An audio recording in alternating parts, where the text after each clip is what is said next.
Who are the top 10 first basemen for fantasy baseball this coming season?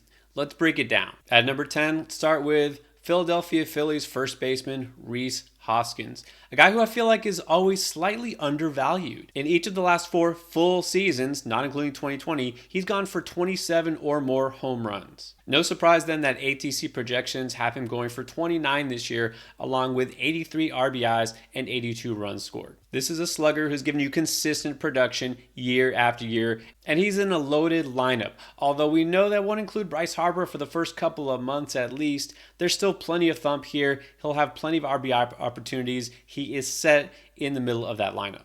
The only thing you can say against Hoskins is maybe his ceiling isn't as high as some of these other guys. He hasn't ever reached that 40 homer plateau. We know probably what you see is what you get, but is that really such a bad thing? Especially if you're waiting on first base in your draft. This is a guy you can set and forget and know you're getting 25 plus home runs, about 80 or more RBIs. Lifetime 242 hitter, that's pretty much where you're going to get also, but sometimes it's nice to have that power production just be consistent. Number 9, let's go with a young player that some people think might be too highly ranked in the preseason. I think we might be a little too low on Vinny Pasquantino of the Kansas City Royals. He stepped in late last year and did not look scared of major league pitching, did pretty well for himself. In just under 300 plate appearances, he hit .295 with 10 home runs, 26 RBIs. What I like about Vinny P is that he's not just homer or nothing. He has that hit tool. He'll actually help you out in batting average. And I do think he has the power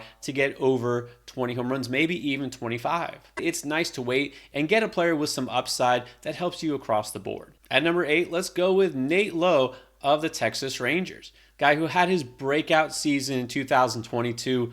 Could he find another gear and get even better this season? There's no reason to think he couldn't. I mean, he's still in his prime at age 27. This Rangers offense could be even a little bit better than last season after all their big free agent additions. What Lowe did that helped him was that he got more aggressive. A guy who's always been very patient, had a high walk rate in 2021. Well, the walk rate dipped, but that's because he swung more and he got better results. He also lifted that launch angle, so instead of hitting too many grounders for a guy of his frame, he started to get more line drives. They fell in. He wound up hitting .302, had an expected batting average in the 88th percentile. No surprise, the power also took a jump, went up to 27 home runs. So he's giving you an excellent batting average at a position traditionally known for power, but he's also supplying enough power to be comparable with these guys like Hoskins. There's nothing to dislike about Lowe's game or his offensive situation. He's a rock solid first base option that is going late enough you can pick him after the top 100 players in most drafts. Now is where we might get a little controversial. I'm going to put at number 7, Andrew Vaughn of the White Sox. We know Vaughn's pedigree. I've talked about him earlier on this offseason as a guy who could break out this year. Former number 3 overall pick in the draft, college star, has everything you need to be a superstar. But will he do it?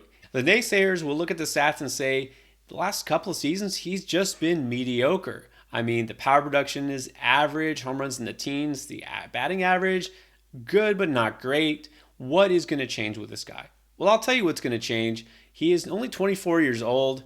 Time and experience changes everything. New manager here, new philosophy. Jose Abreu's not there to kind of pick up the slack anymore. Andrew Vaughn will need to step up. I think he will. I'm encouraged by a hard hit rate that was in the 90th percentile. His expected batting average was above average. That can definitely take an uptick this coming season. The White Sox in general have had a lot of injuries all across their lineup, guys in and out of the lineup.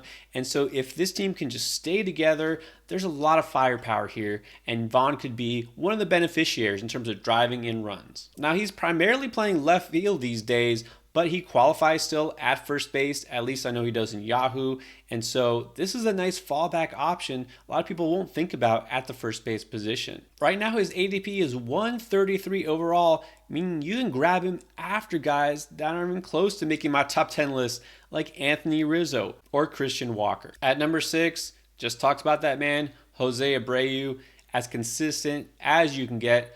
What about moving now to a new team in Houston? Can we really say that moving to the defending world champs is in any way a negative? It might be weird at first getting used to seeing him in an Astros uniform, but it won't be weird seeing him continue to drive in runs. Mr. RBI here is going to get plenty of chances. And although some people were a little disappointed with his performance last year, especially in the power department, you probably should take a harder look at the fact that he hit 304 and had excellent StatCast numbers across the board. Ex-WOBA in the 96th percentile, expected batting average 98th percentile, and that slugging and hard hit were all elite. Don't worry for a second about his age. Look at the fact that he's still an excellent producer and will continue to be that.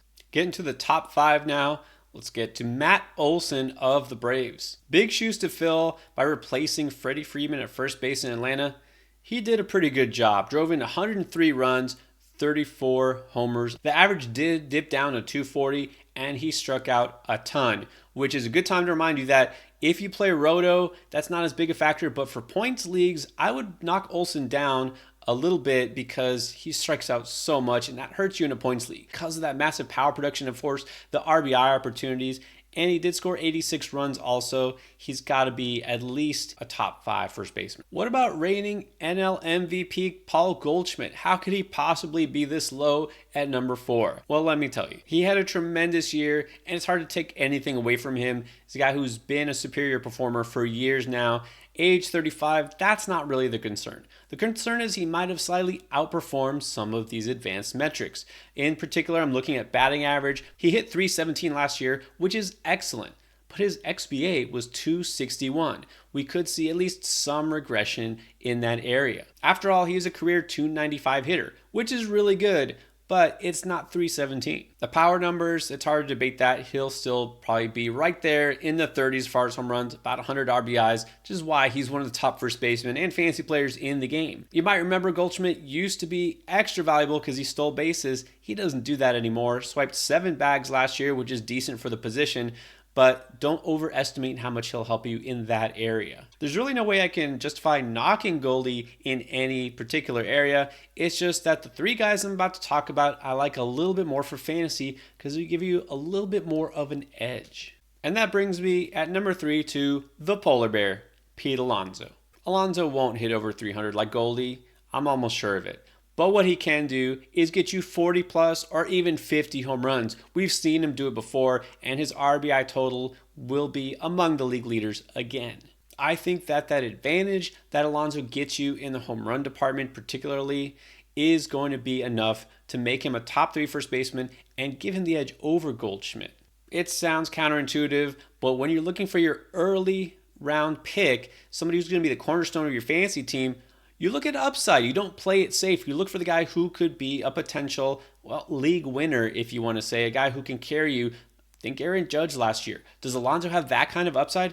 Yes, he does. Among all first basemen that ATC has projected, Alonso is first in both home runs with 38 and RBIs at 110. And we know projection systems tend to be conservative. We know that Alonso is a guy who's capable of leading the way in both. So why not make him your number 1 first baseman? Well, I'll tell you why. Because there's another guy who could do the same and get you better batting average and maybe even score more runs. And I'm talking about Vladito. Vladimir Guerrero Jr. is number 2 for me.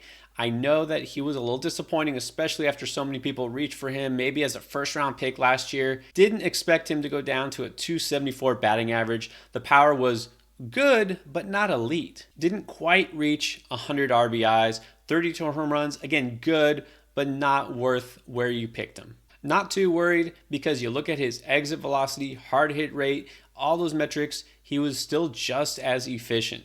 The problem is he hit the ball on the ground too much. The fly ball rate was way down to 17%, and so of course fewer balls left the yard. That's an adjustment a hitter can make, and Vladimir, of course, can and will do that. I believe you're going to see more line drives fall in for hits, and this is one of those players that the banning of the shift could definitely help. He's not the fleetest of foot after all, so getting those ground balls a little bit out of position for the fielder might make it easier for him to actually reach base instead of getting thrown out. Toronto's still an excellent hitting environment. This is still an elite lineup. I believe in Guerrero, still only 24 years old, has not reached the peak of his potential at all. But the number 1 first baseman has to be Mr. Consistent, Freddie Freeman. Projected to be the league leader among first basemen in WAR and batting average, and you know what you're going to get from him, and that is excellent production across the board. Although we did see the home run total drop quite a bit in his first year as a Dodger, it was more than made up for by the fact that he hit 325. Also drove in 100 runs, scored 117 times. The only thing he's not getting you is steals. Oh, by the way, except that he did steal 13 bases. That was a career high and just a little bonus to make up for the lack of home runs. There are no holes in his game. He's an excellent defender too. Guy who's always going to be in MVP conversation. Freddie Freeman has to be the number one choice here and might even be worth a first round selection. Those are my rankings at first base. But who are the best draft values right now in fantasy baseball? Check out my picks. These are 5 players you want to grab everywhere you can.